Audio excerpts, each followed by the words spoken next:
తెచ్చుకుంటూ వస్తాయి, మనకు పెట్టుబడులు తెచ్చుకుంటూ వస్తాయి, మనకు కృష్ణానది జలాలను తెచ్చుకుంటూ వస్తాయి, మన ప్రాజెక్టులు కట్టుకుంటూ వస్తాయి. మరి ఇవన్నీ ఇవాళ మీ ఆశీర్వాదంతో మీ సోదరుడు తెలంగాణ ముఖ్యమంత్రిగా నిధులు ఇస్తే అడ్డం పడి ఆపాలని చూసేటోడు మనకు శత్రువా కాదా ఒకసారి ఆలోచన చేయాలి. ఇవాళ బయట ఎవరైనా మనం కొట్లాడచ్చు, ఇంట్లో ఉండే శత్రువుని ఈశ్వరుడైనా పట్టుకోలేడు, ఇంటి దొంగని ఈశ్వరుడైనా పట్టుకోలేడు అని వెనకటి పెద్దోళ్ళు చెప్పారు. కానీ మా కొడంగల్ యువకులు తెలుగు కల్లోలు ఇంటి దొంగ ఎవడో ఆనవాళ్ళు దూరంగా వస్తుంటే చూసి గుర్తుపడతారు, దొంగ పెట్టి రెండు గుర్తులు ఎవరిని వదలరు. ఎవరిని వదిలితే మనకు మంచిది కాదు, మళ్ళీ అవకాశం రాదు.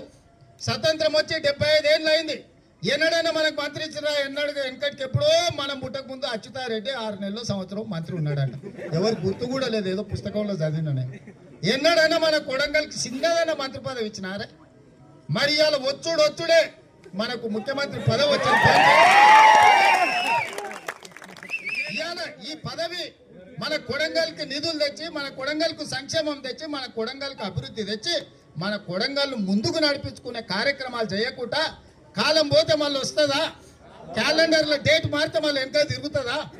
వాచ్నైతే వెనక తిప్పొచ్చు కానీ తారీఖునైతే వెనక తిప్పలేం కదా. ఏ ఒక్క రోజు వృధా చేసుకున్నా మనకు మనమే అన్యాయం చేసుకున్న వాళ్ళం అవుతాం.